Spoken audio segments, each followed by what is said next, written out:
اعوذ باللہ من الشیطان الرجیم بسم اللہ الرحمن الرحیم الحمد للہ رب العالمین الرحمن الرحیم مالک یوم الدین ایاک نعبد و ایاک نستعین صدق اللہ العظیم۔ تعریف اسی کے لیے ہے جو رب العالمین ہے، تعریف کے لائق وہی ذات ہے جو ربوبیت کرتی ہے۔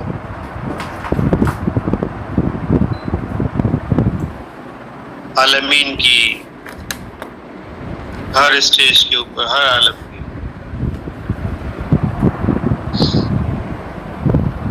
مادیات کے عالمین کی بھی اور روحانیات کے عالمین کی بھی۔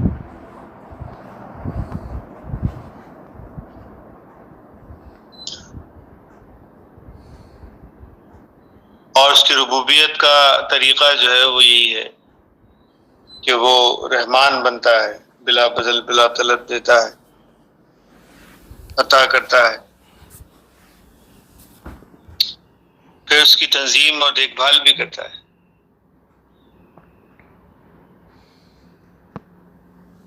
رحیم بنتا ہے، پھر مالک بنتا ہے اگر اس میں بگاڑ پیدا ہو جائے تو اس کو سدھارنے کے لیے۔ تو یہ اللہ رب العالمین کا طریقہ کار ہے، اسی سے پوری کائنات کی ربوبیت ہو رہی ہے۔ انسانوں کی ربوبیت بھی اسی سے ہو رہی ہے، انہی تین صفات سے جو صفات ہیں۔ اللہ رب العالمین انسانوں کی روحانی ربوبیت بھی کر رہا ہے۔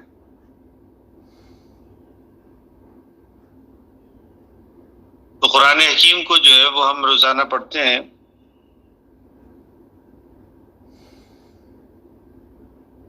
تاکہ اللہ رب العالمین کی جو ربوبیت ہے اس کا سینس جو ہے وہ ہم کو بھی حاصل ہو۔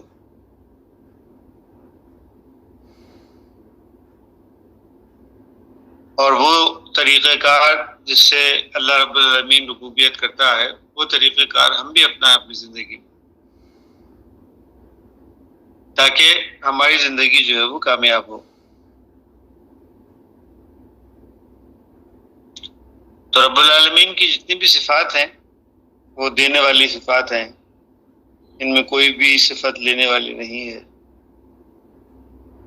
انسانوں میں بھی ایک گروہ ایسا پیدا ہوتا ہے، ہر دور کے اندر ایسے ایمان والے لوگ پیدا ہوتے ہیں جن کا مطمع نظر جو ہے وہ زندگی میں دینا ہوتا ہے، لینا نہیں ہوتا۔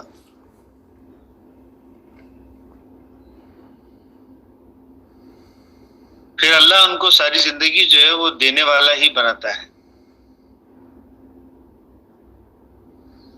اللہ ان کا ہاتھ پکڑتا ہے اور ان کو دینے والا بناتا ہے۔ اور جن لوگوں کا زندگی کا مقصد لینا ہوتا ہے،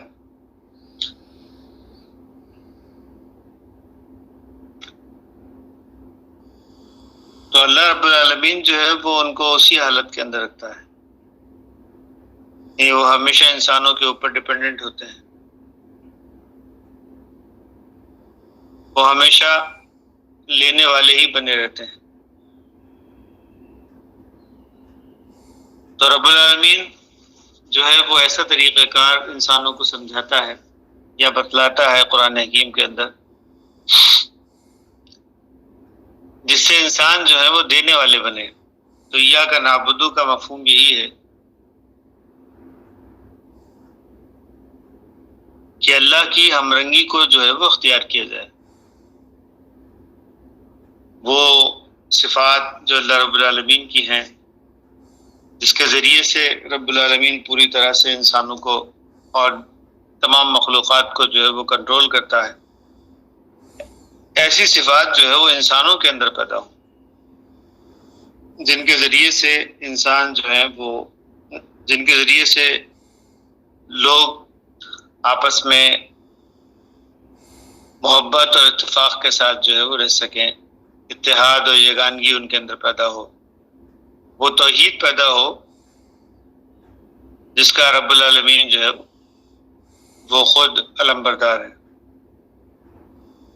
اللہ انسانوں سے جو ہے وہ پیار کرتا ہے، محبت کرتا ہے،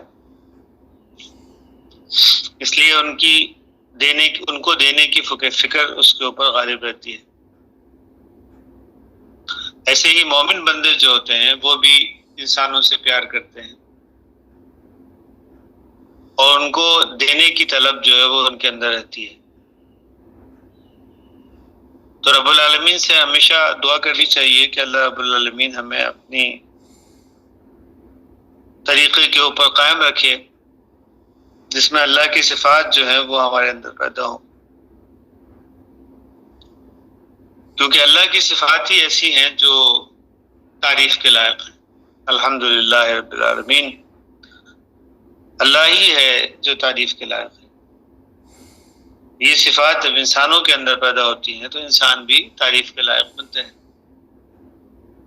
قرآن حکیم کو جو ہے وہ ہم رینڈملی اسٹڈی کرتے ہیں، اس طرح ہمارے سامنے نئے نئے ٹاپکس آتے ہیں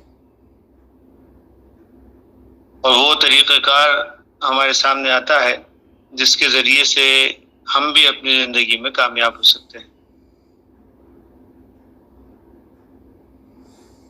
تو آج ہم علی بھائی سے گزارش کرتے ہیں کہ علی بھائی قرآن حکیم کی کسی آیت کی تلاوت کریں، رینڈملی سلیکٹ کریں اور تلاوت کریں۔ دیکھتے ہیں رب العالمین نے آج کیا ٹاپک ہمارے لیے رکھا ہے۔ جی یہ سورہ یاسین ہے، 36ویں سورت، اس کی 14th، جی اس کی 14th آیت ہے، اس کی 14 نمبر کی آیت ہے۔ جی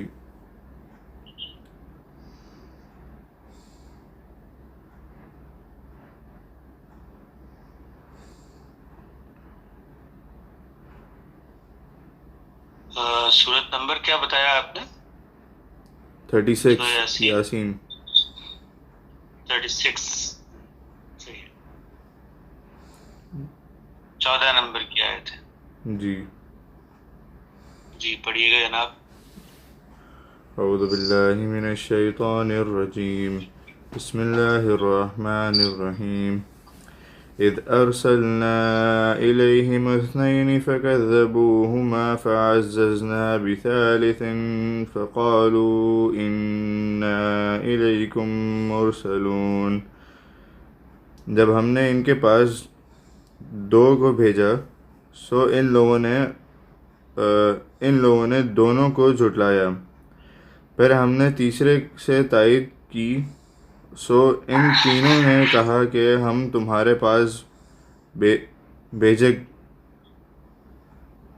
گئے ہیں۔ جی تو اللہ نے رسولوں کو بھیجا انسانوں کے پاس، یہ اللہ رب العالمین کی ربوبیت کا تقاضا تھا، اس کی ریکوائرمنٹ تھی۔ تو عرب کے معاشرے کے اندر 2 بڑی قومیں جو ہیں وہ آباد تھیں جہاں پہ نبی کریم صلی اللہ علیہ وسلم تشریف لائے۔ ان میں ایک عیسائی تھے اور ایک یہودی۔ ریسنٹلی ان کے پاس 2 رسول آئے تھے۔ یہودیوں کے پاس موسیٰ علیہ السلام آئے تھے جس کو وہ بہت مانتے تھے، جن کو بہت مانتے تھے، اور عیسائیوں کے پاس جو ہے وہ عیسیٰ علیہ السلام آئے تھے۔ تو یہ دونوں رسول جو تھے ان کا بھی کام وہی تھا جو نبی کریم صلی اللہ علیہ وسلم کو دیا گیا تھا، یعنی انسانوں کی ہدایت کرنا۔ لیکن اذ ارسلنا الیہم اثنین فکذبوہما، ان سب نے جو ہے وہ پھر بھی ان کو جو ہے وہ سب کو جھٹلایا گیا، 2 کو جھٹلایا گیا، پھر تیسرے رسول صلی اللہ علیہ وسلم تشریف لائے، ان کو بھی وہ جھٹلایا گیا۔ کیوں جھٹلایا انہوں نے؟ حالانکہ انہوں نے کہا کہ ہم اللہ کی طرف سے آئے ہیں۔ اللہ کی طرف سے بھیجے گئے ہیں، اللہ کا کلام ہم پر نازل ہو رہا ہے، یہ سب انہوں نے بتایا. لیکن انسانوں نے جو ہے وہ کیوں جھٹلایا، اس کی وجہ جو ہے وہ قرآن حکیم بتا رہا ہے. قالو کہتے ہیں ما انتم الا بشر مثلنا، ہم کیوں تمہاری بات مان لیں، تم تو ہمارے جیسے بشر ہو، ہمارے جیسے انسان ہو. بشر بشری ضروریات رکھنے والے انسان کو کہتے ہیں. یعنی وہ کھاتا پیتا ہے، وہ بازاروں میں گھومتا ہے، وہ لوگوں کے ساتھ انٹریکشن میں رہتا ہے، جسمانی ضروریات ہوتی ہیں اس کو، ان جسمانی ضروریات کو پورا کرتا ہے، بیوی بچے ہوتے ہیں. ایسے انسان کو جو ہے وہ بشر کہا جاتا ہے. تو نبی جتنے بھی آئے تو ان کا بھی یہی حال تھا. تو لوگوں نے جو ہے وہ یہی اعتراض کیا کہ بھئی تم کیسے نبی ہو. اور ان کے جو مولوی تھے یا جو پیشوا تھے، ان کے قوم کے جو لیڈر تھے، مذہبی لیڈر جو تھے،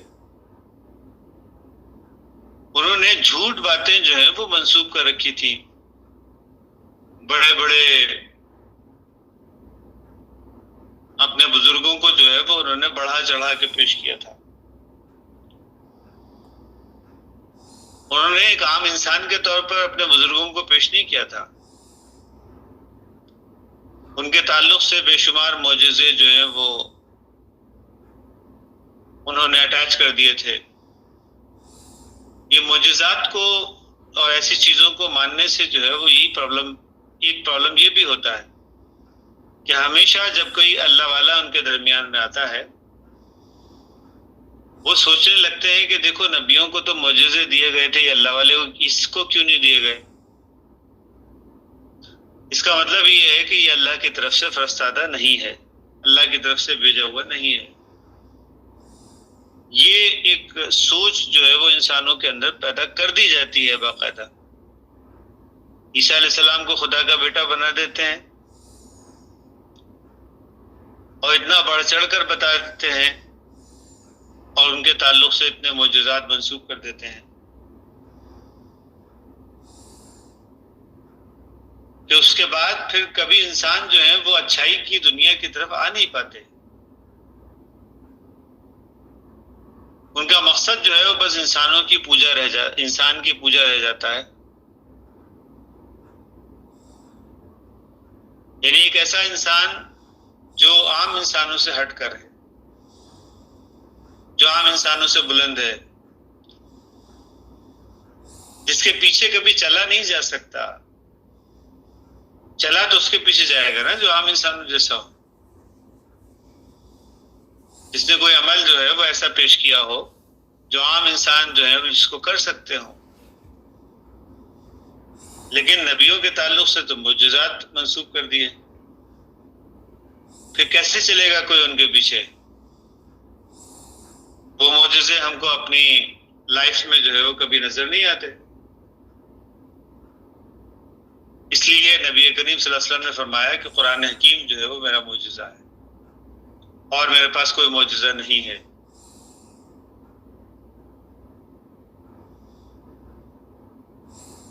تو یہ جو معجزات ہوتے ہیں یہ نبیوں کے تعلق سے کون منسوب کرتے ہیں؟ جو ایکچولی ان کے ساتھ کبھی ہوئے نہیں ہوتے ان کی زندگی کے اندر، مگر ان کو بڑھا چڑھا کر کوئی بھی قوم جو ہے وہ پیش کرتی ہے. آج بھی آپ دیکھیں مسلمان فرقوں کے اندر بھی جو ہے وہ لوگ اپنے پیشواؤں کو جو ہے وہ بڑھا چڑھا کر پیش کرتے ہیں، جو اصل میں ہوتے نہیں اس سے بڑھ کر ان کو پیش کیا جاتا ہے.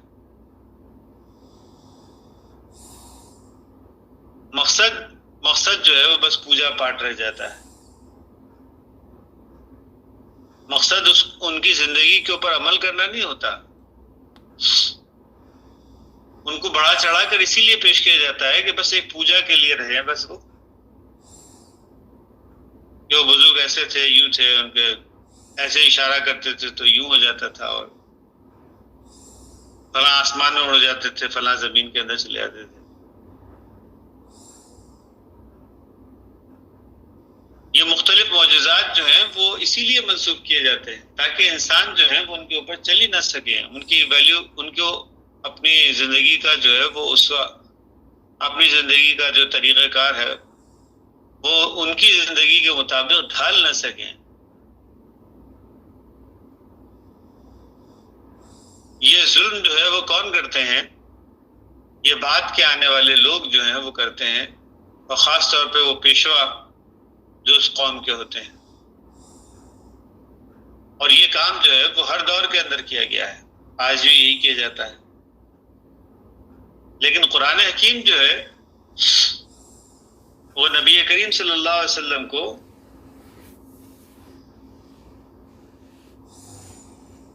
جن کے لیے پوری کائنات بنی، ان کو انسانوں کے لیے اسوہ حسنہ قرار دیتا ہے، یعنی ایک ایسا وجود قرار دیتا ہے جس کے پیچھے پیچھے چلا جا سکتا ہے، جس کی اتباع کی جا سکتی ہے، جس کی اطاعت کی جا سکتی ہے۔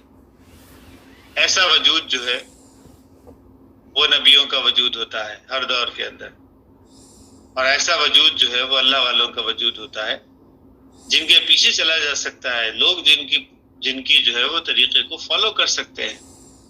تو یہاں پہ بھی کہا جا رہا ہے قالوا ما انتم الا بشر مثلنا، ہم تو تمہارے جیسا، ہم تو اپنے جیسا ایک بشر دیکھتے ہیں تم کو، ہم کو تو ہمارے پیشواؤں نے بتایا ہے کہ جو نبی ہوتا ہے وہ تو بڑے معجزات والا ہوتا ہے، بڑا چھو منتر کرنے والا ہوتا ہے، وہ یوں اشارہ کرے تو سب چیز جو ہے ادھر آسمان سے جو ہے فرشتے،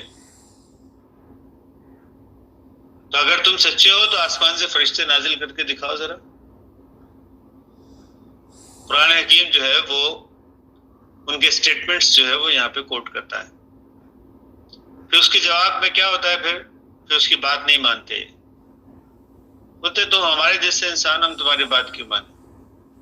وما انزل الرحمن من شیء، اللہ نے کوئی چیز بھی تم پہ نازل نہیں کی۔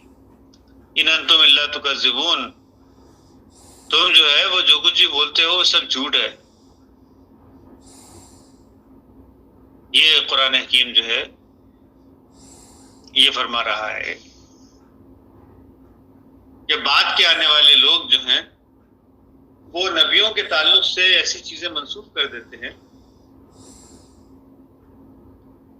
جو ان کے بڑے معجزات، بڑی کرامات اور ایسی چیزیں ہوتی ہیں، تاکہ لوگ جو ہیں وہ بس ایک گلوریس چیز جو ہے وہ ان کے سامنے آ جائے، وہ عمل کی دنیا میں نہ رہیں، وہ بس پوجا پاٹ کی دنیا میں رہیں۔ لیکن نبی کریم صلی اللہ علیہ وسلم نے جو ہے وہ اپنی سیرت جو ہے وہ انسانوں کے سامنے پیش کی ہے، اور صاف طور پہ فرمایا کہ میرا کوئی معجزہ نہیں ہے، میرا معجزہ بس یہ قرآن حکیم ہے، میں قرآن حکیم پہ عامل ہوں، عمل کرتا ہوں۔ زندگی میں کامیابی کی بس یہی ایک صورت ہے، میں خود بھی سب سے پہلے عمل کرتا ہوں، سب سے پہلے انا اول المسلمین، میں سب سے پہلے خود فرما بردار ہوں، اور اس کے بعد تم کو کہتا ہوں کہ تم بھی فرما برداری اختیار کرو۔ اپنے وجود کو ایک سمبول کے طور پر پیش کرتا ہے۔ تو ہر دور میں اللہ والے جتنے بھی آئے انہوں نے اپنے وجود کو جو ہے وہ ایک سمبل کے طور پر پیش کیا، ایسا سمبل جس کو لوگ فالو کر سکتے ہیں، جس کے اسوے کے اوپر، جس کے طریقہ کار کے اوپر لوگ خود عمل کر سکتے ہیں۔ لیکن یہ جو مذہبی پیشوا ہوتے ہیں یہ بت بناتے ہیں، بت بنانے میں یہی نقصان ہے، بت بنانے سے پھر انسان اس کو فالو نہیں کر سکتا، اس کو اپنی زندگی میں عمل میں نہیں لے کے آ سکتا۔ اللہ رب العالمین کا کوئی بت نہیں ہے، رب العالمین اپنی صفات انسانوں کے اندر پیش کرتا ہے کہ دیکھو معاف کیا کرو لوگوں کو، کیونکہ یہ اللہ کی صفت ہے العفو۔ لوگوں کو جو ہے